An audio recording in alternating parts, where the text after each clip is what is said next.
Sejam todos bem-vindos ao GPEC, Grupo Espírita Paz e Caridade.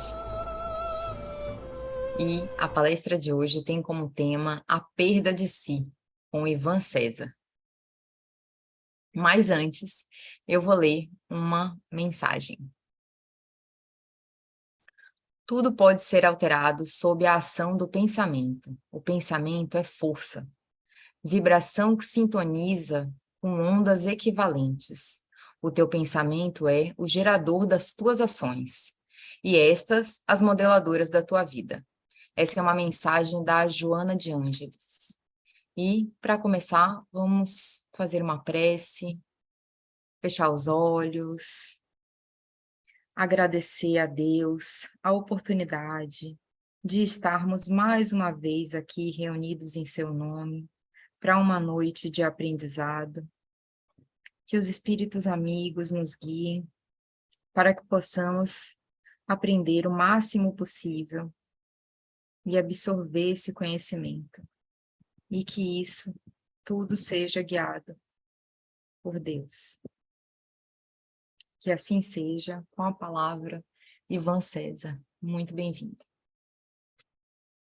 Muito obrigado. Muito bem, senhoras e senhores, moças e rapazes, meninas e meninos, muito boa noite. Vocês me ouvem bem? Hoje eu estou sem fone, então estou sem o retorno. Agradecer, né, ao pessoal do GPEC pelo convite, mais uma vez, para estar com vocês falando sobre espiritismo, e especialmente sobre um texto daqueles espíritos que, se não for da minha maior confiança, com certeza está entre eles, é da benfeitora Joana de Ângeles. O livro Amor, Imbatível Amor, que é a obra onde o texto do nosso trabalho, né, Perda de Si, ele pode ser encontrado, é uma das obras que fazem parte do trabalho que a benfeitora deu o nome de série psicológica. São 16 obras que tratam, como o nome diz, né, das temáticas da vida baseadas nas questões apresentadas no viés psicológico. E com um tema desse é difícil a gente imaginar que seja diferente, né? Então, o meu trabalho foi pensar dentro do texto algumas frases, algumas colocações que a benfeitora nos apresentou e discutir aqui, debater aqui, dentro do que nos for possível. É importante lembrar, e eu gosto de me policiar em relação a esses avisos, que as obras baseadas nos textos da doutrina espírita, eu não gosto muito de chamar de obras complementares, né? No meu entender, o espiritismo até esse momento não precisou de complementos, precisa sim de suplementos, que é uma outra questão. Mas é importante lembrar que esses textos, eles podem e devem nos servir como um roteiro de questionamentos. Questionamentos para nós mesmos e nós mesmas. E, a partir daí, nós podemos iniciar uma linha de pensamento baseado naquilo que a gente quer para a nossa vida, baseado naquilo que a gente quer para os nossos dias, e começar a nossa caminhada. Quando a benfeitora dá o nome da obra Amor, Imbatível Amor, eu acho que a mensagem aí já está muito clara em relação ao que é esse sentimento no decorrer das nossas necessidades, das nossas buscas. Mas vamos lá. Em relação ao texto Perda de Si, em um trecho, Joana diz assim, eu só deixando claro que em alguns momentos nós vamos ver aqui trechos que eu li o que a benfeitora o que a benfeitora trouxe e fiz uma anotação baseada no meu entendimento. Então, não será ipsis literis, vamos dizer assim, exatamente o que está escrito no livro, mas com certeza na mesma ideia. Em um trecho temos assim: somos programados para viver em grupos, nós seres humanos, né? Somos programados para viver em grupos e desenvolver os sentimentos, transformar os instintos em razão e chegar à intuição.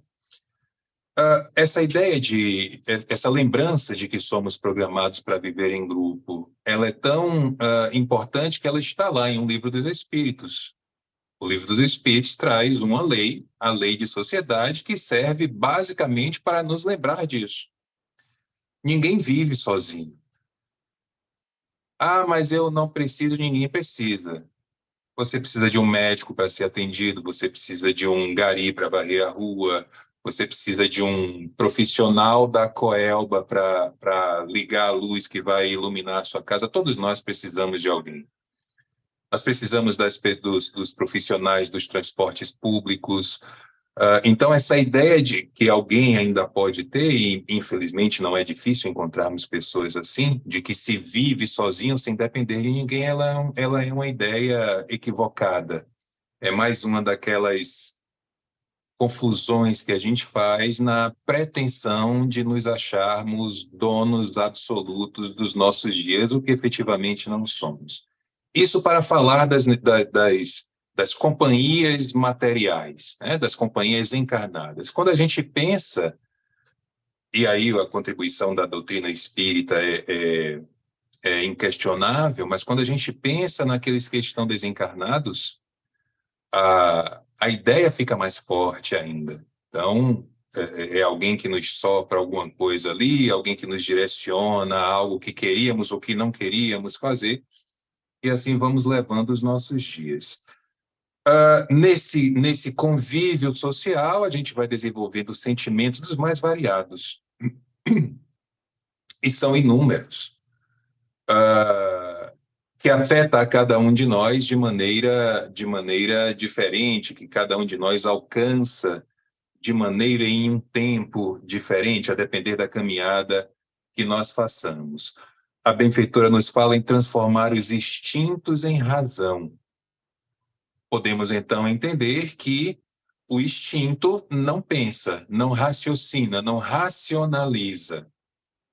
Então, com a razão, é essa nossa oportunidade de refletirmos melhor sobre as nossas propostas, as nossas ações, e a partir daí colocar em prática, se necessário for. E no final do trecho, a benfeitora fala de transformar os instintos em razão até chegar à intuição. Que é a intuição? Nós tanto falamos, né? As mulheres, especialmente, a gente fala nas intuições dos médios. Algumas pessoas têm dúvidas a respeito da condição mediúnica que Kardec disse que todos nós somos médios. É só conversar com as mulheres. A intuição da mulher é algo que é das mediunidades mais impressionantes que existem. É muito difícil, tem algum microfone aberto aí. É muito difícil a gente não digo duvidar, mas difícil com que a gente, mas é difícil que a gente perceba uma mulher dizendo que está com um pressentimento ruim, e isso não seja verdade. Ocorre que mesmo sendo criados para vivermos em sociedade, para vivermos em grupos sociais, nós temos as nossas ancestralidades, nós temos a nossa ancestralidade animal.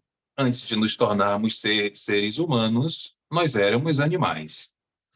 E nessa ideia de ancestralidade animal, nós podemos, por conta das nossas defesas, nesse mesmo grupo social, tomarmos atitudes não só defensivas, como agressivas, muitas vezes, ante aqueles outros membros. Então, essas atitudes agressivas são elas que dão espaço, são elas que dão margem ao que nós podemos caracterizar como individualismo, como isolamento e, por fim, como alienação. Muitos de nós somos pessoas individualistas, pessoas que, na ideia do egoísmo, transporta para o individualismo e acha que assim vai conseguir ter uma vida plena. Difícil imaginar um cenário desse que funcione, que dê certo. Pessoas que buscam os isolamentos. É interessante quando a gente chega nos movimentos religiosos, seja de qual expressão for, de qual expressão religiosa for, nós falamos muito em alcançar determinado nível de evolução.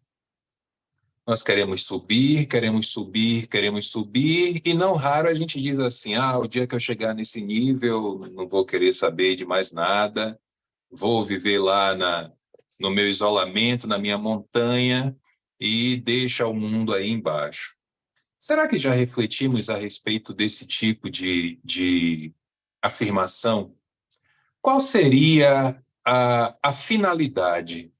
Qual seria a razão, a justificativa para que a gente alcançasse determinado nível de iluminação, de espiritualidade e se retirasse do mundo? É aquela ideia do guru que vai morar no alto de uma montanha, dentro de uma caverna e não quer saber de mais nada. Tá, e se tornou guru para quê? Que sentido tem isso? Hã? Nós acabamos de falar a respeito da vida em sociedade. Qual seria o sentido principal da vida, o sentido principal e comum da vida de todos nós, senão auxiliarmos uns aos outros dentro daquilo que nos for possível, né? Além da questão do individualismo, em outras ocasiões, por conta dessa agressividade, dessas defesas ainda da ancestralidade animal, nós desvirtuamos de tal maneira a nossa vivência e passamos a perseguir algo que, em geral, é bastante perigoso. O que a benfeitora chama de sucesso. Nós queremos sucesso. Nós rejeitamos determinado grupo social porque queremos nos destacar desse grupo. E, a partir daí, termos sucesso naquilo que a gente entende como primordial, como essencial, como válido. Aí a coisa começa a ficar bem perigosa, principalmente quando colocamos nessa busca do sucesso as nossas aspirações. De onde vem esse perigo? Por que eu preciso tomar cuidado com essa busca, com esse processo de, mesmo sendo um ser social, me destacar por conta das agressividades daquele grupo e, a partir daí, buscar um caminho solo, individualista, em busca do sucesso? A benfeitora nos chama a atenção para as nossas resistências morais ainda deficitárias. E por serem deficitárias, principalmente nos dias de hoje, nós, como está lá em o texto escrito por ela, nós nos tornamos massificados pelas conquistas tecnológicas. Nós nos tornamos massificados pela mídia insensível. Aliás, minha gente,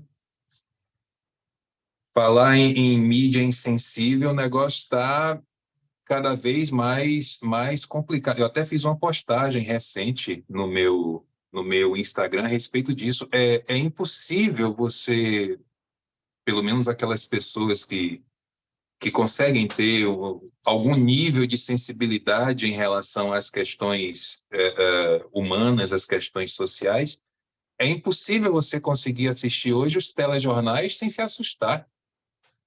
Qualquer um deles. É violência. Ai, Ivan, mas isso é a nossa realidade. Eu me recuso a acreditar que no nosso bairro, na nossa cidade, no nosso estado, no nosso país, no nosso mundo, a gente viva apenas e tão somente na violência. Eu me recuso a acreditar nisso. Porque se eu acreditasse nisso, que sentido teria estarmos aqui agora? Eu aqui falando, vocês aí ouvindo. Qual seria a graça disso? Para quê? Aí alguns vão dizer assim, mas para a gente melhorar. Melhorar para quê se a gente quer viver na violência? Alguns, né? Então está complicado acompanhar notícias hoje. Enfim, a benfeitora fala ainda sobre aqueles que terminam desaparecendo no volume da sociedade. E aí começam as observações, penso eu, mais importantes a respeito do tema. Sem possibilidades de iniciativa pessoal, de identificação dos objetivos essenciais da vida humana, ocorrendo-lhe aí a perda do si. Eu vou voltar um pouquinho aqui para quando ela fala assim, sem possibilidade de iniciativa pessoal. Minhas desencarnadas avós,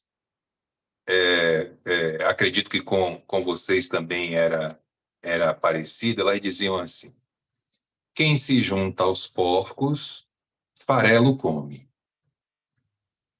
Rapaz, eu ia falar que vejo jovens, né? Mas vejo muitos adultos também fazendo a mesma coisa. É impressionante a aflição que sinto algumas vezes, vendo pessoas tentando acompanhar determinados movimentos sem fazer a menor ideia do que aquilo significa e, mais ainda, sem ter condições de acompanhar.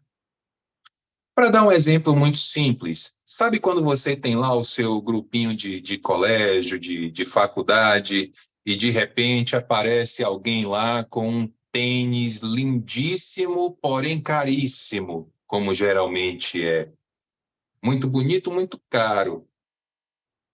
E aí você que está cursando está estudando naquele colégio, naquela universidade, por uma bolsa de estudos, você quer fazer parte do grupo nessa ideia aqui que a benfeitora traz. E aí vai tentar tirar dinheiro, sabe-se lá de onde, dividir em não sei quantas vezes em um cartão de crédito emprestado para poder seguir aquela pessoa que naquele instante lhe serve de referencial, por conta de um bem material. Se a gente entra nas ideias de personalidade ideológicas, aí a coisa fica mais complicada ainda, porque, infelizmente, nós temos, em geral, preguiça de raciocinar, preguiça de pensar, preguiça de refletir. Não faz... Hoje é sábado, na quinta-feira, eu conversava com alguém que vocês conhecem, a respeito justamente disso. Trocava mensagens com o Medrado e sobre determinado tema que ele abordou no programa que ele tem na Metrópole, ele dizia assim, Ivan, você sabe qual é o problema? É que aquilo que para a gente é básico ou parece básico, para outras pessoas é uma grande novidade. Por quê? Porque se recusam a refletir, se recusam a pesquisar, se recusam a pensar. Então, eu tenho esse trabalho para comigo, e vocês vão ter para com vocês. Porque no momento em que alguém trouxer algum conceito estranho, você, no mínimo, vai duvidar. A dúvida é o primeiro passo para o progresso. A benfeitora nos fala sobre a falta de identificação dos objetivos essenciais da existência humana, e aí ocorre a perda do si, a perda de nós mesmos. A gente sai sem rumo, sem saber o que fazer da vida, para onde quer ir, que tipo é como se fôssemos verdadeiros robôs, que obedecemos ali a uma programação que foi feita por alguém e simplesmente fazemos a coisa sem refletir. Sabe aqueles aspiradores robôs que vende por aí, que você bota lá no chão, o bicho sai rodando igual um doido e aspirando a casa? Muitos de nós somos assim, aspiradores robôs. Alguém aciona um botão e a gente sai perdido, cumprindo uma função básica, no nosso caso, aspirando conceitos que muitas vezes não fazem o menor sentido para a nossa realidade existencial, mas porque tem alguém fazendo e disse que era bom fazer, eu também estou indo. É só a gente perceber o que está acontecendo à nossa volta, nas mais diversas áreas, né?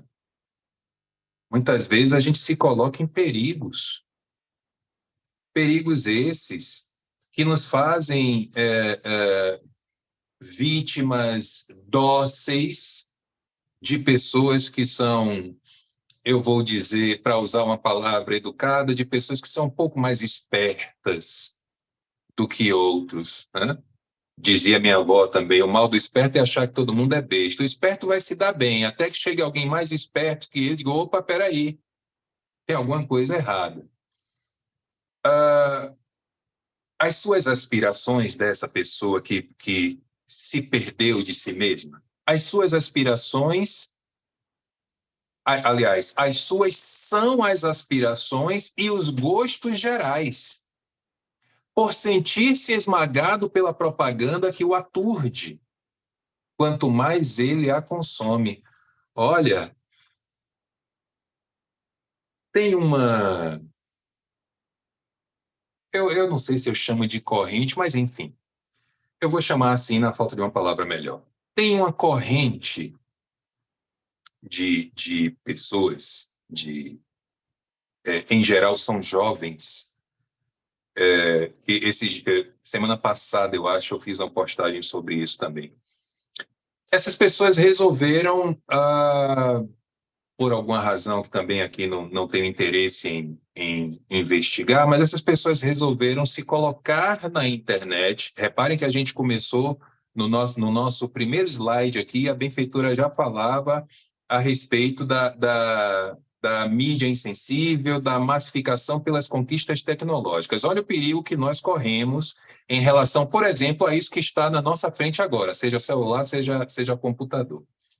Mas há um grupo de jovens, das mais diversas características, que resolveram se apresentar, vamos dizer assim, como salvadores do universo.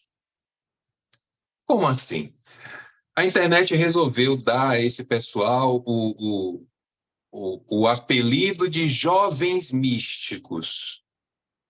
Vocês me perdoem se tiver alguém nessa característica aí do outro lado da tela. Mas isso, no mínimo, é um grande desserviço. Por quê? Em geral, quem são essas pessoas? São pessoas brancas que têm uma boa vida, geralmente são herdeiros de alguém, então, teoricamente, sequer trabalham, mas que passam a se apresentar para quem quer que seja como solucionadores dos problemas do mundo, baseado em técnicas, se é que se pode chamar de técnicas, mas em comportamentos místicos. Sabe o que é o pessoal que, por exemplo, bota fita isolante no umbigo, que é para não pegar as más energias, né? Pessoal que se agarra a uma pedra de quartzo, por exemplo, e diz assim, não, essa pedra aqui, ela vai fazer não sei o quê pela minha vida e vai tudo melhorar. Faça você também. O portal do jornal O Globo, no Instagram, postou recentemente um vídeo de um rapaz nessas características que eu citei agora, falando que foi para uma festa sem álcool. Beleza. Aliás, no meu modo de ver, toda festa ela pode ser sem álcool. Basta que você não beba. Ela já é uma festa sem álcool. Acabou a história. Mas ele disse que foi a uma festa sem álcool e o DJ começou a tocar lá uma trance, não sei o que lá, e dar um nome esquisito para música, e as pessoas dançavam a dança natural. Aí eu fico me perguntando, e qual é a dança que não é natural? Por mais que você possa fazer um ensaio daquilo, você tomar aula daquilo. Mas o melhor foi quando ele disse que ele fez a bebida servida na festa era não sei o que lá de cacau, e você fazia uma saudação a essa bebida e ingeria, que a bebida deixava mais leve, fazia tudo mais, e chegou em casa maravilhado, não sei o quê. Aí a reportagem faz questão de mostrar que aquela bebida fermentada, ela não apenas se torna algo alcoólico, como psicodélico. Ou seja, o jovem místico, mais uma vez, está vendendo uma hipocrisia pela internet. E quem está do lado de cá acha uma maravilha. Ah, isso é que é vida boa. Oh, meu Deus do céu, é o que eu quero para mim. Aí é como a benfeitora diz: as suas são as aspirações e os gostos gerais. Reparem que nós vamos fazer um recorte aqui espírita.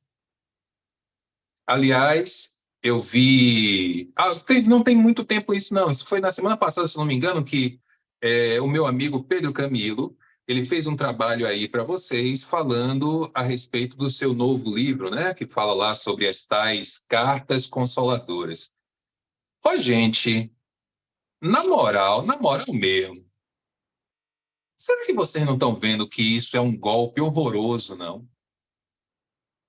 Será que vocês não percebem que no instante em que você vai a determinado lugar para que alguém receba ali uma carta de um parente desencarnado, e nesse lugar você faz um cadáver, você deixa seu nome. Quem é você? Ah, assina aqui a lista de presença. Você não tem noção do que está acontecendo, não.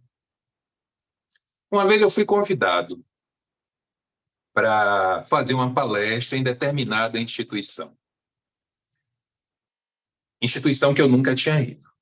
E aí, faltando umas 2 semanas, mais ou menos, para a palestra, o pessoal entrou em contato para ver questão de tema, tal, essas coisas todas.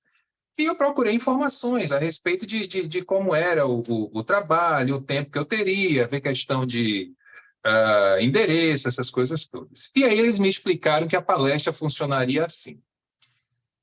Era um trabalho de psicografia, e a psicografia aconteceria enquanto eu fazia a palestra. Eu digo, bom, entre aspas, até aí, nada demais. Pode ser em uma sala à parte, pode ser, enfim. Mas depois, no decorrer da conversa, eu percebi que, na verdade, não era uma psicografia espontânea, vamos dizer assim. Eles não me convidaram para fazer uma palestra por Ivan César. Eles me convidaram para que a minha palestra fosse pano de fundo para aquele trabalho de psicografia, que tinha o nome de quê? As tais das cartas consoladoras. Quando eu entendi o que estava acontecendo, eu disse, olha, vocês me perdoem, mas eu quero cancelar esse trabalho.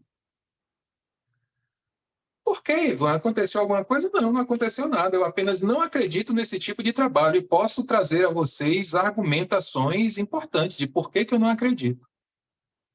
Ah, mas o médium fulano, o médium beltrano, o médium não sei o quê. Problema do médium fulano, do médium beltrano, do médium ciclano. Não tenho nada contra nem a favor dessas pessoas. Apenas acho que isso é enganação. E aí ficou aquela coisa, né? Vai, não vai? Ó, eu não vou, chame outra pessoa e tá tudo certo.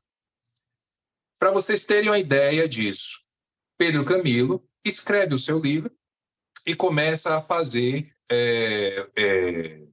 propaganda, né? Na sua conta do Instagram. Eu não sei se ele falou a vocês, mas eu falo. Vocês viram que a conta dele foi derrubada? Que coisa, né? Quem teria o interesse em derrubar uma conta de Instagram de alguém que se propõe a falar que aquelas cartas, claro que eu não estou aqui generalizando, pode ser que exista alguém, como o Chico fazia, que faça cartas verdadeiras, mas a maioria, fraude, como está lá em o livro dele. Está aí para vocês pensarem. O indivíduo, nessa situação, né, que transforma as suas aspirações nas aspirações dos outros, ele tem medo da convivência social. Olha o que aqui Joana diz. E quando forma o seu próprio grupo, depois de destacado daquele mesmo grupo social que falamos no início do trabalho, é para esconder-se e chocar a sociedade em geral. Eu falei agora há pouco a respeito da violência que nós não sei se estamos vivendo, né? Porque faz bastante tempo que a gente já está meio que nessa situação, mas talvez agora de maneira um pouco mais aprofundada. Mas pensem, por exemplo, nos chamados traficantes de drogas. Dificilmente você conhece o rosto dessas pessoas. Ele forma um grupo, esse grupo é que faz absolutamente tudo que ele quer que o grupo faça e ele fica lá escondido, porque ele sabe que se ele vier ao meio social, ele vai ficar exposto à ação da polícia, à ação dos próprios comparsas, à ação de inimigos, né? Eles estão sempre em guerra uns com os outros. E se a gente pensar na nossa própria vida, nós que não somos marginais e nem marginalizados, olha aqui um exemplo. Muitos de nós não, todos nós, por conta da pandemia, fomos solicitados, né, a permanecermos em casa. As casas espíritas precisaram se adaptar nos seus trabalhos para continuar continuar fazendo com que os trabalhos, principalmente os trabalhos doutrinários, eles seguissem, e quando fomos autorizados a retornar à casa espírita, por exemplo, para assistir uma palestra, muitos de nós não quisemos. Ou porque tem agora a facilidade do trabalho virtual, ou mesmo naquelas casas que não mantiveram o trabalho virtual, as pessoas resolveram que não iam mais voltar. E não é que não voltaram à casa espírita, não voltaram a nenhum outro tipo de busca religiosa institucionalizada, embora eu acho que a gente sequer precisa da busca institucionalizada, mas muitas pessoas não quero mais isso para mim não serve, mas a troco de quê? Para ficarem presas nas suas casas, evitando o contato com outros tipos de pensamento, que pode muitas vezes dar aquela mexida, né, nas nossas próprias estruturas, no nosso sistema de crenças. Então a gente termina se escondendo. Repare o que algumas pessoas fazem hoje, no chamado mundo virtual. Se utilizam de perfis falsos, nomes falsos, fotos falsas, para chegarem, por exemplo, lá no Instagram do GPEC e fazer algum comentário lá que, tete a tete, não teria coragem de fazer. Olha o nível que nós nos colocamos. Para quem acompanha as coisas de rede social, já sabem que isso é corriqueiro. Isso é todo dia. Pessoas anônimas, pessoas famosas. Isso para não falar nos riscos, nos perigos da pedofilia, dos sequestros, dessas coisas todas, que essas pessoas que têm medo terminam levando mais medo a outras pessoas que estão ali desavisadas, né? Então, por isso a benfeitora coloca que e quando forma o seu grupo é para esconder-se e chocar a sociedade em geral. E nenhum de nós, infelizmente, estamos livres disso. Naturalmente, trata-se de alguém enfermo. Penso eu que, diante do que foi exposto até agora, nenhum de nós tem dúvida a respeito da enfermidade dessas pessoas. Além dos conflitos psicológicos que o assaltam, sofre de outros distúrbios fisiológicos. Eu quero chamar a atenção para essa palavra, para esse termo. Outros distúrbios fisiológicos. A benfeitora aqui não está falando nesse momento, não está falando de distúrbios psicológicos ou emocionais. Sofre de outros distúrbios fisiológicos, especialmente na área do sexo, na qual somatiza as inquietações, mascarando-se para negar a dificuldade e chamar a atenção pelo exotismo em que mergulha. Eu queria saber o seguinte, de vocês que estão aí do outro lado da tela assistindo, tem algum advogada de plantão aí? Porque eu estou pensando em falar uma coisa aqui, mas eu não sei se deu, porque pode caber processo, essas coisas todas. E é um dinheiro que eu não posso gastar nesse instante. Não dê risada não, que é sério. Gente, tem hora que eu paro para refletir a respeito dos nossos dias e fico pensando, como é que a gente chegou nisso? De maneira geral. E reparem, aqui não está falando uma pessoa conservadora, pudica, nada disso, nada disso. Observo as coisas naturais como coisas naturais. No sexo, da mesma forma.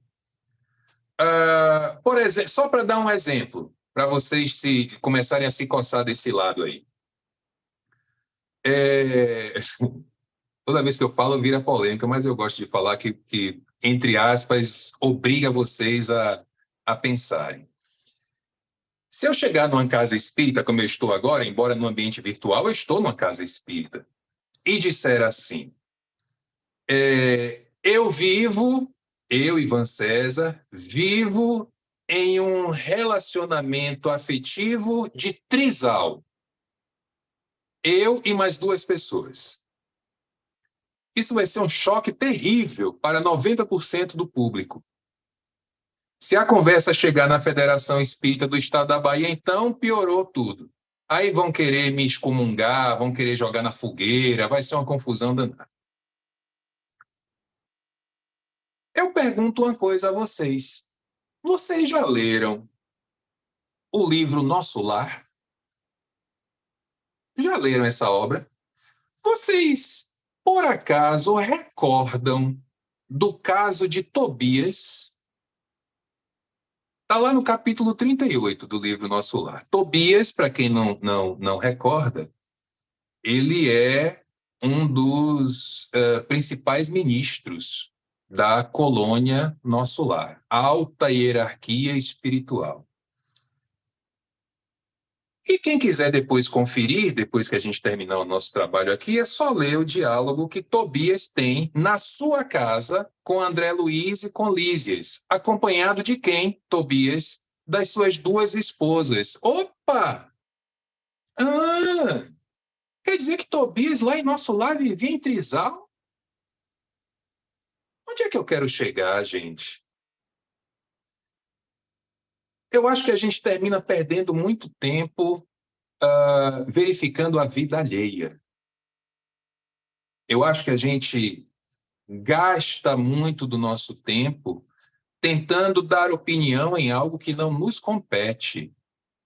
Aí alguém pode dizer assim, Ivan, mas lá em Nosso Lar, esse relacionamento de Tobias, ele não é do tipo aqui da Terra, né? Eu não estou questionando nada disso. Eu não sei se o relacionamento dele era em relação a questões apenas e tão somente afetivas, sentimentais, ou se, como é aqui na Terra, geralmente baseados apenas e tão somente no sexo. Eu não estou entrando nesse mérito, até porque o livro não traz detalhes a respeito do assunto. Acredito eu que é uma questão afetiva. Tobias, lá em Nosso Lar, vive com uma ex-mulher que desencarnou, depois ele casou com outra, desencarnaram também, hoje vivem os três juntos em harmonia. Beleza, tudo certo. O que eu estou dizendo é que na letra fria, vamos dizer assim, é trisal lá, é trisal aqui também. E as pessoas se chocam. Pronto. Para a gente sair da esfera espiritual e entrar agora na esfera jurídica. Vocês sabem que o Código Civil brasileiro, que abaixo da Constituição Federal é o que gere, é o que direciona, melhor dizendo, a vida em sociedade. Ele tem um capítulo especial para falar dos casamentos. Em determinado, um capítulo não, um artigo.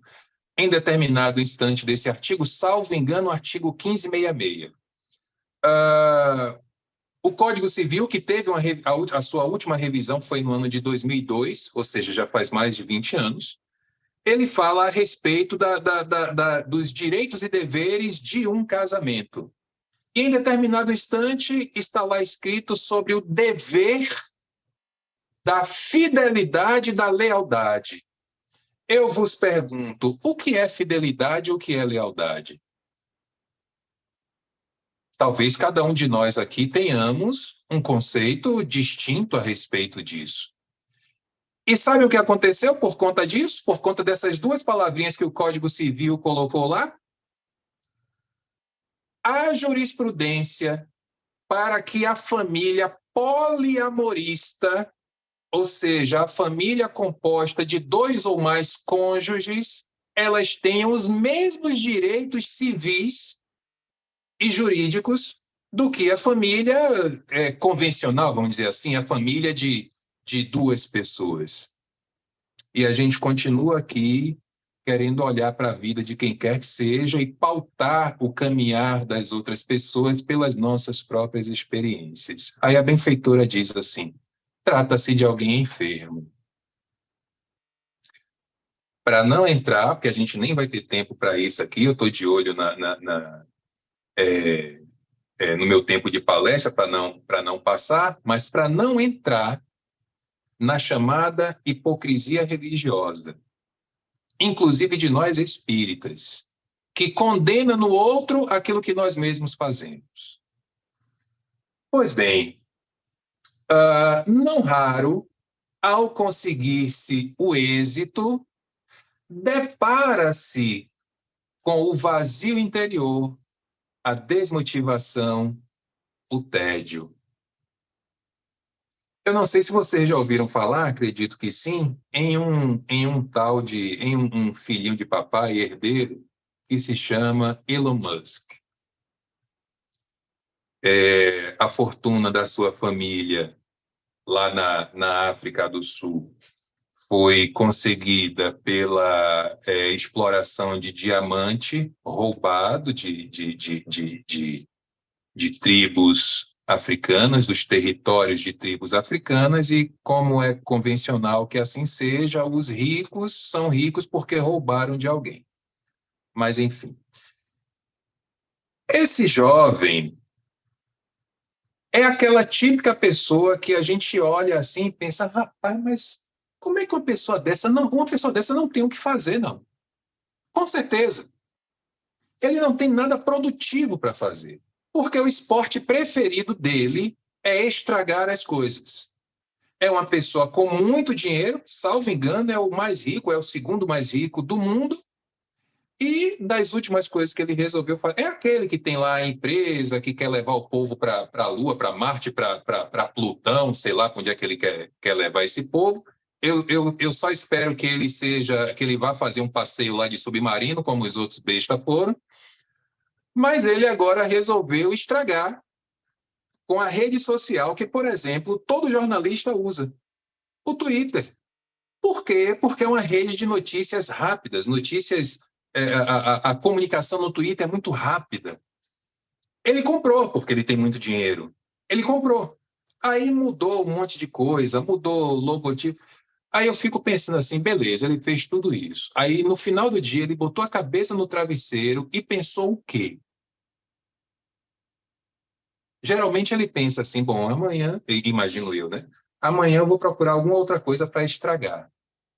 Se desmotiva muito fácil, fica entediado muito fácil.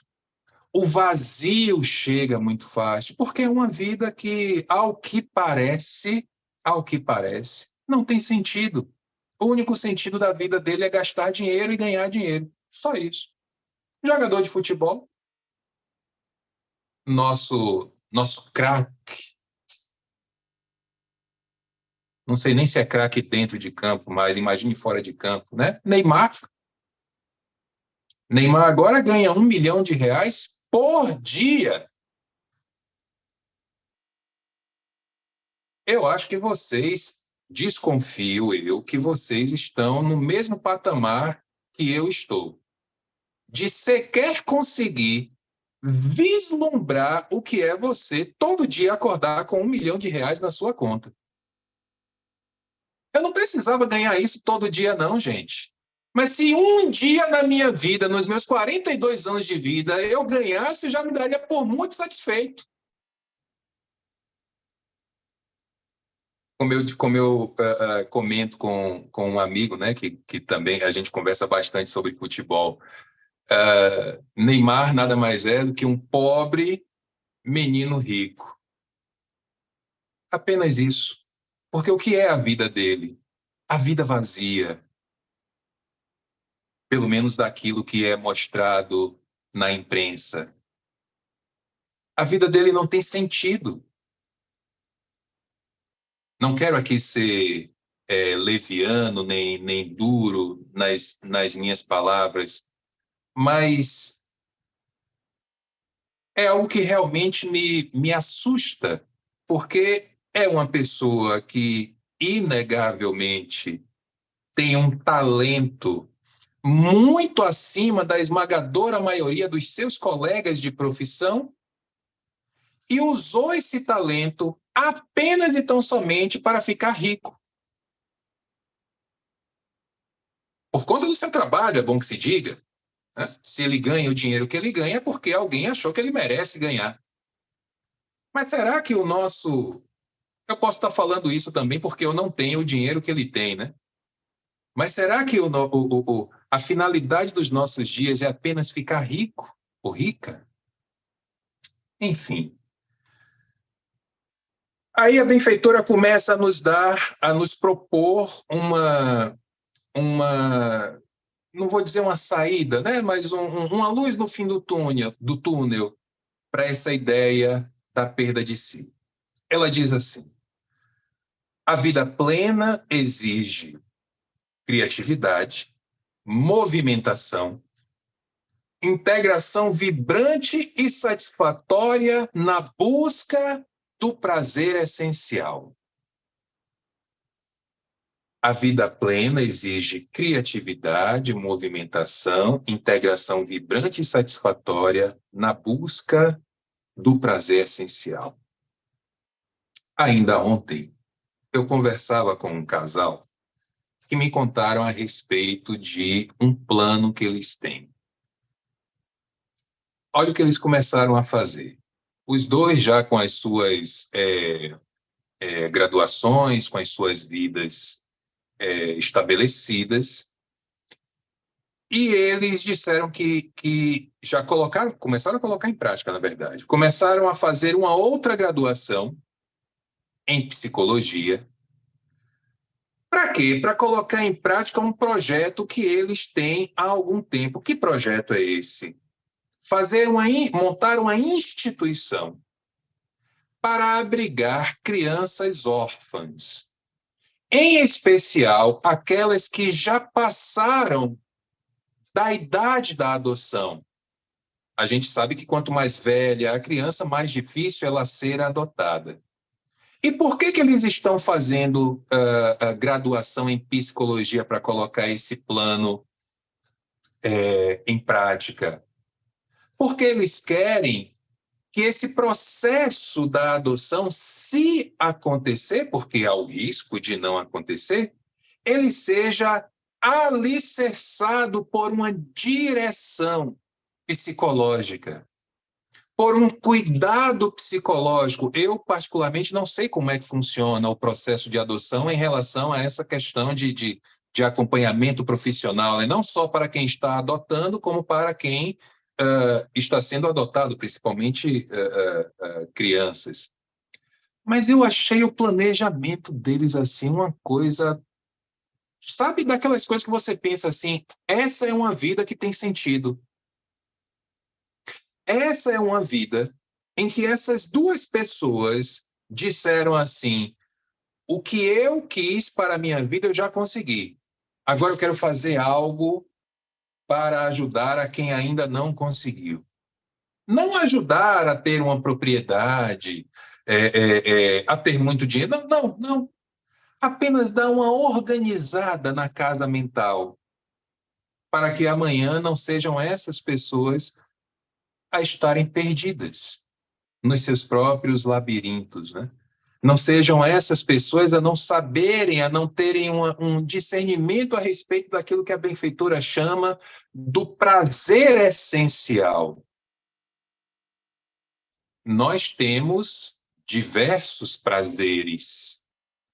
Aliás, eu sempre recordo de um vídeo, um trecho de uma entrevista de Rubem Alves, quando ele nos chama a atenção, né? Nós fomos criados para o prazer. E ele argumenta dizendo que se a tradição religiosa cristã fala que nós fomos criados, Adão e Eva, no Jardim do Éden, a palavra Éden significa, podem procurar no dicionário, significa lugar de prazer. Então fomos criados para o prazer, mas em geral preferimos o quê? O sofrimento. Vai pagar uma promessa, tem que andar de joelho não sei quantos quilômetros, fazer uma caminhada no caminho de Santiago, passar embaixo da pedra lá em Bom Jesus da Lapa, correndo o risco de ficar entalado se estiver acima do peso como eu estou, quando na verdade nós deveríamos buscar, penso eu, um outro direcionamento. Na perda de si, efeito da vida moderna, o indivíduo frustra-se, ficando atrás daqueles que brilham, consumindo-lhes o sucesso, ao tempo que os ajuda a vender mais, a desfrutar de mais êxito. Tem uma coisa que eu realmente não... olha que eu trabalho com tecnologia, mas eu, até hoje, não consegui entender o que significa o termo influenciador ou influenciadora. Em especial, aqueles que são influenciadores e influenciadoras do TikTok. Gente, tem hora que eu me sinto um zero à esquerda, porque as pessoas fazem um sucesso absurdo, fazendo absolutamente nada. Elas apenas pegam o celular, fazem um vídeo fazendo uma dancinha esdrúxula, colocam na rede, e quando você pensa que não, elas estão dando entrevista nos programas de televisão, elas estão participando de grandes eventos, recebendo grandes cachês. Eu digo, meu Deus do céu, que mundo é esse que a gente está vivendo? Sem querer aqui ser saudosista, mas cadê os grandes e as grandes cantores e cantoras, poetas, escritores e escritoras, oradores, religiosos? Cadê essas pessoas que parece que são engolidas por essa necessidade absurda de exposição e que só existe porque nós que estamos do lado de cá consumimos? São jovens que na frente do celular fazem todas as coreografias que vocês imaginarem, mas que quando se colocam em sociedade não têm coragem nem de pisar na pista de dança. Dançam olhando para o espelho, em uma demonstração inconteste de egoísmo e vaidade. Eu quero ser bonito apenas para mim. Porque quando me colocam em contato com outras pessoas daquele mesmo grupo que eu frequento, aí eu travo. Eu não consigo falar, não consigo dançar, não consigo olhar no olho. Vai fazer um contato com outra pessoa, vai de cabeça baixa. Nas nossas casas espíritas, nós temos pessoas, por exemplo, que nos grupos de estudo são excelentes. E lê, e estuda, e apresenta o que estudou, e dá opinião, sei o quê. Agora convida uma pessoa dessa para fazer uma palestra. Não, Deus me livre, eu não tenho condição, não. Ué, mas no grupo de estudo você já fala tudo o que você falaria numa palestra. É muito mais fácil a gente estar por trás de alguém. Eu vi muitas vezes acontecer nas casas espíritas por onde andei, né? A presidência ou a diretoria, por exemplo, da casa tomava determinada decisão sobre determinado assunto, aí aparecia alguém para dizer assim, não, isso está certo, isso está errado, isso aqui vai, isso aqui não vai. Aí você chamava essa pessoa que só dá a opinião para poder assumir o cargo, o que é que ela faz? Recua. Não, eu não tenho. Então pare de dar opinião. Por isso a benfeitora fala, né? São pessoas que têm medo do contato social. É muito fácil a gente ser pedra. Porque aí a gente pode lançar, se jogar, né? Na vidraça alheia. Mas quando a gente é convidado para ser vidraça, aí a coisa muda de figura. Olha o que a benfeitora fala. A gente está... Cadê Ivan? Aqui. A gente está se aproximando do final do nosso trabalho. A benfeitora diz assim: uma vida saudável não naufraga na perda do si por estabelecer os seus próprios ideais, expressos em uma conduta harmônica dentro das diretrizes do socialmente aceito e caracterizada pela autoconsciência. A gente está o tempo todo na doutrina espírita falando em autoconhecimento, autorrealização, autoburilamento, autoamor, auto isso, auto aquilo, mas, em verdade, minhas senhoras e meus senhores que estão do outro lado da tela, a maioria de nós faz pouquíssima coisa para alcançar isso. Nós somos muito bons, a maioria de nós somos muito bons na teoria, mas na hora de colocar em prática, eu não consigo. Claro, não tenta, não vai conseguir mesmo. A autorrealização é como um processo de autoconquista, no qual se harmonizam os sentimentos, olha os detalhes, atenção aos detalhes. Se harmonizam os sentimentos, a razão e as aspirações. Hoje, está lá no meu story, uma postagem novamente do Portal do Globo falando sobre a questão do silêncio. Falando em relação a quê? De um escritor que ele escreveu um livro contando as experiências dele de como ele foi atrapalhado na sua vida pessoal, familiar, social, porque ele falava demais. Né? Falava demais sobre a própria vida e falava demais sobre a vida dos outros. Aí, na matéria, começa, no card, tem lá escrito, né, sobre a questão do silêncio. Quando eu postei, questão de 5 minutos depois, eu recebi 3 respostas de pessoas que me seguem, dizendo assim, mas não falar é que é errado, porque vai acumulando e uma hora estoura. Espera aí, calma. Você leu a matéria? Você leu se é sobre esse tipo de silêncio que está falando? Porque não tem nada a ver uma coisa com a outra. Mas nós somos ávidos, somos ansiosos para responder. Não, peraí, eu não gostei disso que Ivan botou. Não, deixa eu rebater logo. Valer, pelo amor de Deus. As 3 pessoas, eu fiz a mesma pergunta. Você leu? Aí a pessoa voltou. Leu. É verdade. Aí eu concordo. Concordou. Que coisa. Enquanto o indivíduo na massa desaparece, aquele que é feliz se destaca, irradia poder, vamos escrever essas 3 palavras, irradia poder, prazer e alegria. Aquele que é feliz se destaca, irradia poder, prazer e alegria.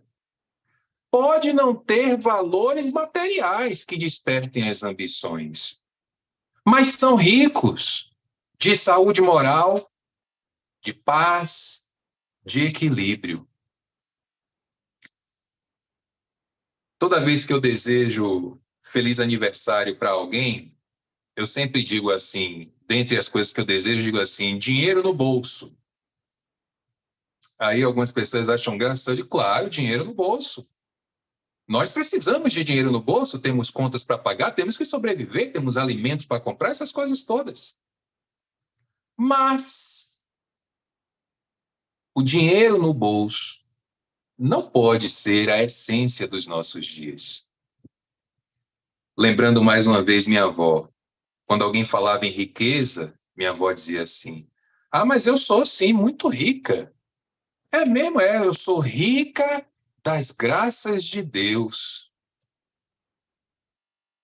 O dia que nós nos ocuparmos, nos preocuparmos e buscarmos essencialmente a riqueza das graças de Deus, o risco de nos perdermos de nós mesmos, se ele não for extinto, ele será drasticamente abalado.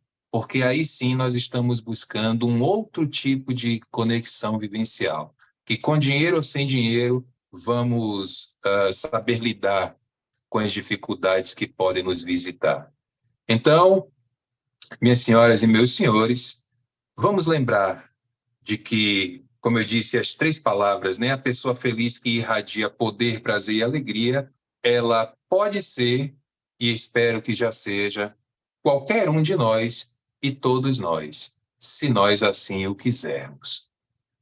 Agradecendo a vocês, viu, pela atenção, agradecendo mais uma vez a casa pelo convite e à disposição. Nós que agradecemos, Ivan, e a gente tem uma pergunta.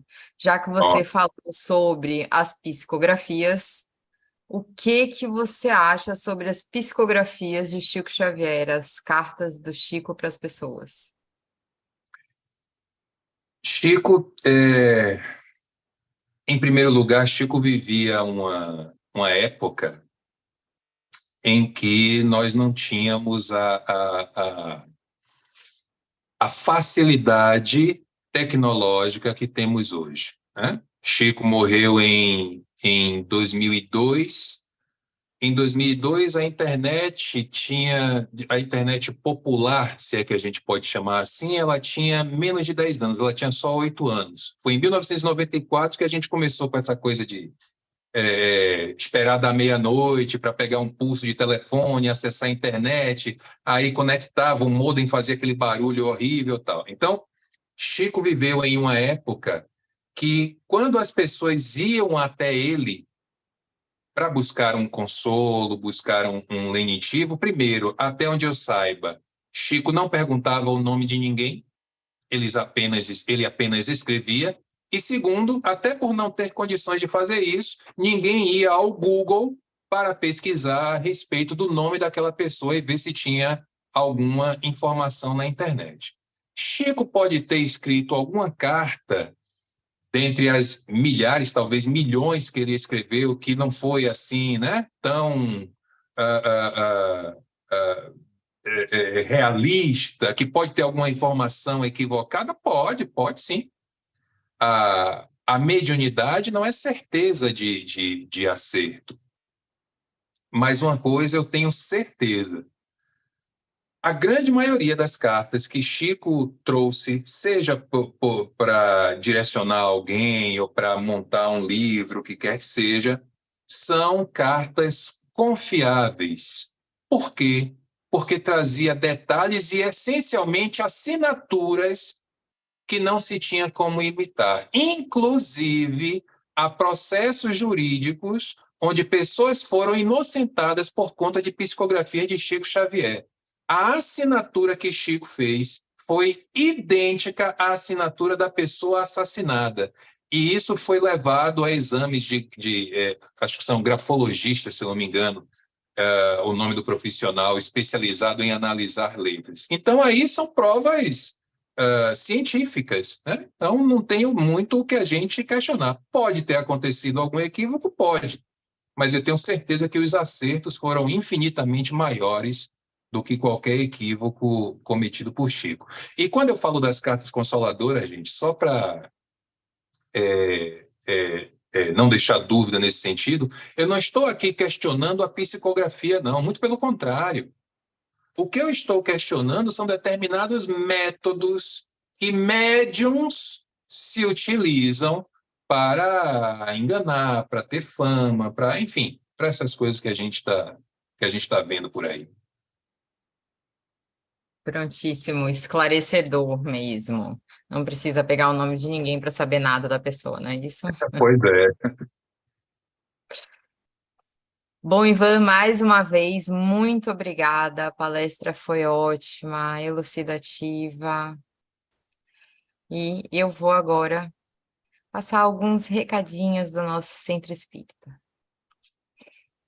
O nosso Centro Espírita, ele realiza alguns projetos de assistenciais, e atualmente a gente atende mais de 80 famílias em estado de vulnerabilidade, e para que esse trabalho não pare, a gente conta com a sua doação. As doações elas podem ser entregues na sede do GPEC em Lauro de Freitas, através de Pix ou transferências bancárias.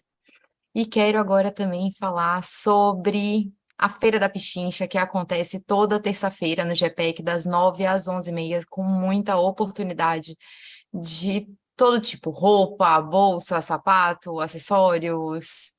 E na terça também a gente tem a nossa palestra às 8h da noite. Essa terça-feira vai ser com o James Ney, Quando Voltar a Primavera.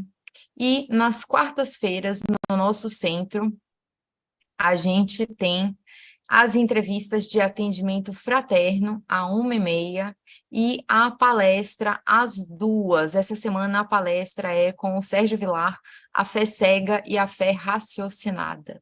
E no sábado, a gente vai ter a palestra com o Argolo. Deixa eu dar uma olhadinha aqui, gente, pescar. No sábado, a gente vai ter com Djalma Argolo, A Moral Estranha. E vamos finalizar em prece, agradecer mais uma vez ao Ivan César por estar aqui conosco nessa noite de sábado. Vamos fechar nossos olhos. Agradecer a Deus, a Jesus, aos guias espirituais, agradecer mais uma vez ao Ivan, aos mensageiros de luz, que nos orientam, nos acolhem e nos motivam a continuar. Agradecer pela nossa família, pela nossa saúde, pela casa espírita, que nos acolhe e nos traz tanto conhecimento, e agradecer a oportunidade de poder entrar em mais uma semana para recomeçar.